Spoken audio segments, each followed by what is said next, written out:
Hello दोस्तों, आपका super education 2.0 में स्वागत है। तो आज दोस्तों आज क्लास 12 की फिजिक्स भाग 2 लेसन नंबर 9 किरण प्रकाशिकी एवं प्रकाशिकी यंत्र ray optics and optical instrument ये हम पढ़ेंगे। दोस्तों कलम में बहुत ही ताकत होती है, कलम से कल बदलेंगे। दोस्तों कलम से कल बदलेंगे। तो आइए स्टार्ट किया जाए। बात आती है प्रकाश, लाइट क्या है, प्रकाश क्या है। तो प्रकाश क्या है? प्रकाश एक ऊर्जा है जिसका अनुभव हम अपनी आंखों द्वारा करते हैं तथा जिसके कारण हम विभिन्न वस्तुओं को देखते हैं, तो वह प्रकाश कहलाता है। मतलब जो प्रकाश है, जब हम किसी भी वस्तु को, कोई भी अगर वस्तु है, जब हम उसको देखते हैं तो उसके द्वारा हमारे आंख पर कुछ प्रकाश की किरण वापस आती हैं, तब हमें वो वस्तु दिखाई देता है। तो यहाँ पर प्रकाश एक ऊर्जा है, एक प्रकार की प्रकाश भी क्या है, एक एनर्जी है। और प्रकाश जब चलता है बच्चों, प्रकाश जब चलता है तो वहां पर वेवलेंथ, प्रकाश जब चलता है तो वहां पर उसका वेवलेंथ हमारा क्या होता है, एक श्रृंग और एक गर्त के फॉर्म में होता है। प्रकाश की तरंगदैर्घ्य 4000 एंगस्ट्रॉम से 7800 एंगस्ट्रॉम तक होता है। अब सबसे पहले बात ये कर लिया जाए कि प्रकाश का जो चाल होता है, लाइट ऑफ स्पीड कितना होता है, c = 3 × 10⁸ मीटर पर सेकेंड। मतलब एक सेकेंड में प्रकाश 3 × 10⁸ मीटर की दूरी कवर कर लेता है। और यहाँ पर अगर ये बात किया जाए कि एक सेकेंड, इसका मतलब एक सेकेंड में जो प्रकाश होता है 3 × 10⁸ मीटर की दूरी कवर कर लेता है, तो उसको कहा गया है लाइट ऑफ स्पीड। एक सेकेंड में प्रकाश, क्योंकि इसकी रफ्तार बहुत ज्यादा है। अगर इसको किलोमीटर में अगर चेंज करें तो इसका वैल्यू पूरा टोटल जो निकल कर आता है वो आता है 3 जीरो इसमें से कम हो जाते हैं, तो इसका वैल्यू जो निकल के आ जाता है 3 × 10⁵। और यहाँ पर जो हमारा है ये कैसे आता है, यहाँ पर क्योंकि ये मीटर में था, इसको हम चेंज कर लिए किलोमीटर में, इसको बदल लिए, तो यहाँ पर हमारा 3 × 10⁵। इसका मतलब ये हो गया कि जो प्रकाश की जो स्पीड है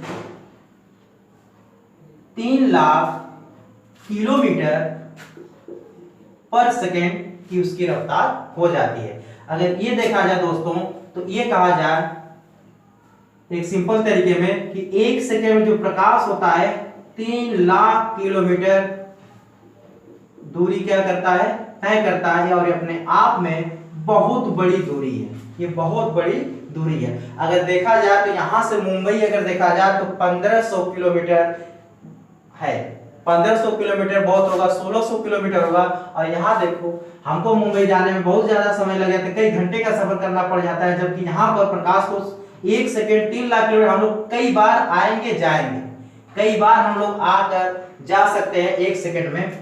तो आइए बात करते हैं। और जो प्रकाश का जो रियल जो वैल्यू होता है, जो प्रकाश का दोस्तों जो रियल वैल्यू होता है वो हमारा क्या होता है 2.997924 और 58 मीटर प्रति सेकेंड होता है। दोस्तों जो रियल वैल्यू हमारा होता है लाइट का वो ये होता है, जो रियल जो वैल्यू होता है ये होता है। उसको आसान सिंपल तरीके से करने के लिए इस वैल्यू को टोटल को हम क्या लिख देते हैं, 3 लिख देते हैं। ओके, तो आइए स्क्रीनशॉट करते रहिए दोस्तों। तो यहाँ पर हम बात करते हैं प्रकाश की तरंगदैर्घ्य। प्रकाश की तरंगदैर्घ्य क्या होता है, जब कोई प्रकाश चलता है और ये प्रकाश पैकेट के फॉर्म में होता है, बंडल के फॉर्म में ये होता है, क्योंकि ये हमारा क्या होता है, जब सूर्य से जब चलता है, इसको हम इस प्रकार भी कर सकते हैं, प्रकाश हमारा विद्युत चुंबकीय तरंगों के रूप में 3 × 10⁸ मीटर पर सेकेंड से गति करता है। और यहाँ पर अगर तरंगदैर्घ्य की बात करें तो बहुत आसान है, वेरी सिंपल दोस्तों। तरंगदैर्घ्य की बात करें, तरंगदैर्घ्य हमारा क्या है, ये है। ये क्या होता है, श्रिंग होता है, ये हमारा क्या होता है, गर्त होता है। तो यहां से यहां तक के बीच का जो डिस्टेंस होता है यही हमारा क्या होता है, तरंगदैर्घ्य कहलाता है। मतलब इस पीक के बीच से और इस वाले के बीच की जो दूरी होती है यहां से यहां तक, इसी को हम क्या बोलते हैं, तरंगदैर्घ्य बोलते हैं। तो प्रकाश का तरंगदैर्घ्य क्या होता है, 4000 एंगस्ट्रॉम से 7800 एंगस्ट्रॉम तक होता है। ओके दोस्तों, आइए अब देखा जाए प्रकाश का परावर्तन, reflection of light. Reflection of light क्या होता है, प्रकाश का परावर्तन, रिफ्लेक्शन ऑफ लाइट क्या होता है, प्रकाश का किसी पालिशदार व चिकने तल से टकराकर वापस उसी माध्यम में लौट आना प्रकाश का अपवर्तन कहलाता है। जैसे अगर हमारे पास अगर टॉर्च है, अगर हमारे पास टॉर्च है, एक टॉर्च बना लिया जाए, अगर हमारे पास एक टॉर्च है और इस टॉर्च को यहाँ पर एक टॉर्च है और ये अगर किसी वाल या दीवार पर पड़ता है तो ये क्या होता है, टकरा कर पुनः वापस आ जाता है। तो जो वो पुनः वापस आता है उसी को हम क्या बोलते हैं, रिफ्लेक्शन बोलते हैं दोस्तों। उसी को क्या बोलते हैं, रिफ्लेक्ट। जैसे अगर गेंद को अगर हम ऐसे फेंकेंगे ऊपर की तरफ फेंकते हैं तो गेंद क्या होता है, पुनः वापस आता है। तो इस प्रक्रिया को क्या बोलते हैं, परावर्तन। अगर यही अगर लाइट होता, अगर टॉर्च होता, अगर हम ऐसे अगर इधर की तरफ अगर जलाते हैं इसको, तो लाइट हमारा क्या होता है, जो प्रकाश की जो किरण होता है वो जाता वाल पर, दीवार पर, ऐसे जाकर टकरा कर क्या होता, फिर वापस उधर से आ जाता। और जैसे ही आता हम ये कह देते हैं कि गेंद हमारा वापस आ गया, प्रकाश हमारा वापस आ गया। उस वापस आने की प्रक्रिया को, लौटने की प्रक्रिया को क्या बोलते हैं, रिफ्लेक्शन बोलते हैं। लेकिन अगर बात आती है प्रकाश की तो हम इसको टोटल को बोलते हैं प्रकाश का परावर्तन। प्रकाश का किसी पालिशदार व चिकने तल से टकराकर, चिकना तल, इसके ऊपर अगर टॉर्च जलाया जाए तभी प्रकाश, तो ये हमारा क्या हो गया, एक चिकना तल हो गया।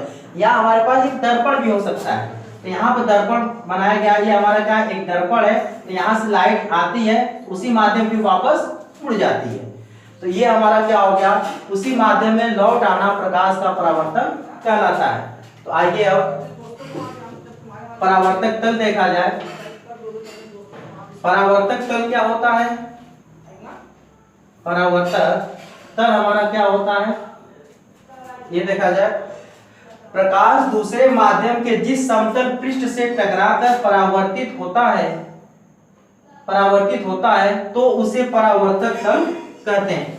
प्रकाश के दूसरे, जैसे हम यहाँ बना लिए, हमारा क्या है, एक दर्पण हो गया, ये हमारा क्या हो गया, एक दर्पण हो गया, एक दर्पण हो गया। और यहां से हमारा क्या हो रहा है, ये आपतित, ये हमारा क्या है, परावर्तक तल। तो यहाँ पर जो हमारा होगा, ये जो पॉइंट कहलाएगा, ये हमारा क्या है, ये सब क्या है, परावर्तक तल है। यहाँ पर हम लिख सकते हैं कि जो हमारा जो चिकने तल से जो प्रकाश टकराता है, जो उस तल को हम क्या बोलते हैं, परावर्तक तल बोलते हैं। तो ये हमारा क्या हो जाएगा, परावर्तक तल हो जाएगा, परावर्तक तल। ये हमारा क्या हो गया दोस्तों, परावर्तक तल हो जाता है। अब यहाँ पर क्या है, प्रकाश जिस तरह से टकराता है, यहाँ पर प्रकाश दूसरे माध्यम के जिस समतल पृष्ठ से टकराकर परावर्तित होता है उसे परावर्तक तल कहते हैं। जिससे टकराकर वापस जाता है उसको हम क्या बोलते हैं, परावर्तक तल। प्रकाश हमारा यहाँ से आएगा तो इस पे भी टकराएगा, हर एक पॉइंट पर। इसको मान लेते हैं हम मिरर है ये, तो इसको हम कह देते हैं M1, इसको कह देते हैं M2, एक को कह देते हैं M1, दूसरे को कह देते हैं M2। ठीक है। अब बात आती है आपतित किरण। आपतित किरण का मतलब क्या हो गया, इंसिडेंट रे। इंसिडेंट रे क्या होता है, इंसिडेंट रे क्या होता है, तल से टकराने वाली किरण को आपतित किरण कहते हैं। तल से टकराने वाले जो समतल, जो दर्पण है, अगर उससे अगर प्रकाश किरण आकर क्या करती है, टकराती है, तो उसको हम क्या बोलते हैं, आपतित किरण कहते हैं। इसको हम क्या कहते हैं, ये हमारा जो आता है इसको हम क्या बोलते हैं, आपतित किरण। आपतित, इसको हम बोलते हैं आपतित किरण। इसको हम बोलते हैं आपतित किरण और इसको बोलते हैं हम परावर्तित किरण। इसको हम क्या बोलते हैं, परावर्तित किरण। इसको हम बोलते हैं परावर्तित किरण। तो दोस्तों आपतित किरण किसे कहते हैं? तल से टकराने वाली किरण को आपतित किरण कहते हैं। इस तल से टकराने वाली किरण को, इस किरण को बोलते हैं आपतित किरण। और जो आप इसको हम बोलते हैं आपतित किरण, जो यहां से टकरा कर पुनः उसी माध्यम में वापस चली जाती है या मुड़ जाती है, तो उसको बोला जाता है परावर्तित किरण। तो आगे ये देख लिया जाए, परावर्तित किरण रिफ्लेक्टेड रे, प्रकाश के टकराने के बाद, प्रकाश के टकराने के बाद उसी माध्यम में प्रकाश वापस लौट जाती है, तो उस किरण को परावर्तित किरण कहते हैं। परावर्तित किरण को लिखा जाता है रिफ्लेक्टेड रे। परावर्तित किरण को लिखा जाता है इंग्लिश में रिफ्लेक्टेड रे। मतलब जो प्रकाश की किरण इस पॉइंट पर आकर टकराती है, तो उसको बोला जाता है आपतित किरण। मतलब आ रही है किरण, आपतित किरण, और यहां से टकराकर वापस जाती है उसी माध्यम में, इस माध्यम में, उसी माध्यम में, तो उसको बोला जाता है परावर्तित किरण बोला जाता है। दोस्तों आगे बात, अब यहाँ पर आपतन बिंदु, आपतन बिंदु किसे कहते हैं? आपतन बिंदु किसे कहते हैं? यहाँ पर तल के जिस बिंदु पर आपतित किरण टकराती है, तो उसे आपतन बिंदु कहते हैं। तल के जिस बिंदु पर आपतित किरण टकराती है, तो उसे आपतन बिंदु कहते हैं। मतलब इसका मतलब ये हो गया कि तल के जिस बिंदु पर आपतित किरण टकराती है, आपतित किरण यही है, इस पॉइंट पर टकरा रही है, तो इस पॉइंट को हम क्या बोलते हैं? आपतन बिंदु। इसको हम लिखते हैं यहाँ पर आपतन बिंदु। क्या बोलते हैं दोस्तों? इसको बोलते हैं आपतन बिंदु बोलते हैं। ओके, प्रकाश की किरण, आपतित किरण, यहां से आपतित किरण जो आ रही है, ये इस पॉइंट से आकर टकरा रही है, तो इस पॉइंट को बोला जाता है आपतन बिंदु। आइए बात करते हैं अभिलंब किसे कहते हैं? आपतन बिंदु पर उठाया गया लंब अभिलंब कहलाता है। आपतन बिंदु, आपतन बिंदु पर, आपतन बिंदु है जैसे ये हमारे पास फिगर है, ऐसे प्रकाश आ रहा है, ऐसे यहां से टकरा के क्या इधर जा रहा है, तो इस पर एक नॉर्मल डालेंगे जो एकदम क्या हो, सीधा हो, परपेंडिकुलर हो, एकदम सेम। जैसे ये दर्पण है हमारा एकदम ये, और लाइट हमारा क्या हो रहा है, ऐसे आ रहा है, ऐसे क्या कर रहा है, इंसिडेंट कर रहा है। देखा जाए इस टाइप से, ये हमारा क्या हो गया, नॉर्मल हो गया, और लाइट हमारा ऐसे आती है और फिर यहाँ टकराती है, तो कहाँ जाती है, यहाँ पर।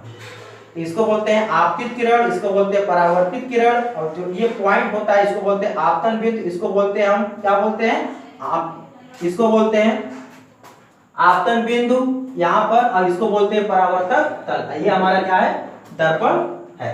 तो यहाँ पर हम लोग सब समझ गए हैं, तो इसको जल्द से जल्द स्क्रीनशॉट कीजिए ताकि आगे वीडियो फिर बनाया जाए। हाँ तो दोस्तों ये हमारा फिगर बन गया।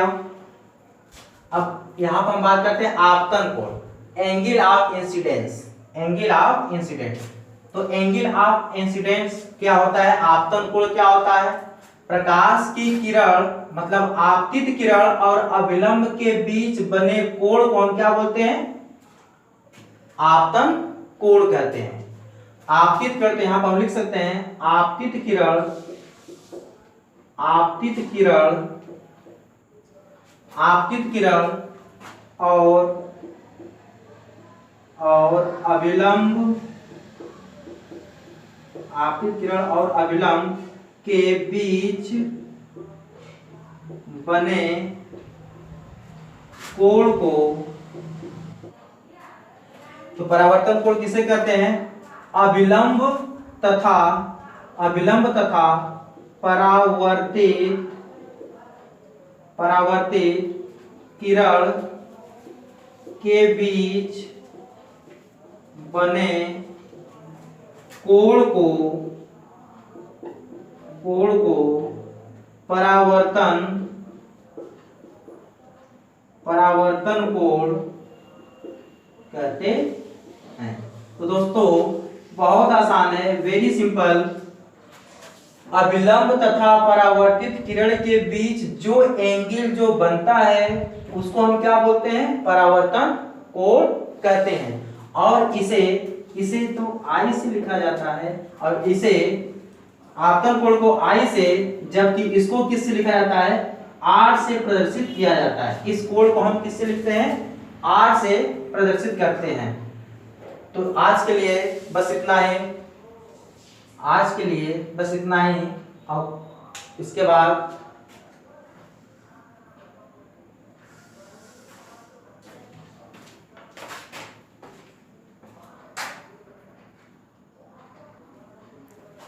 दोस्तों चैनल को सब्सक्राइब, लाइक एंड शेयर करें, ताकि अगला वीडियो आपको बहुत आसानी से और जल्द से जल्द मिल जाए। Thank you.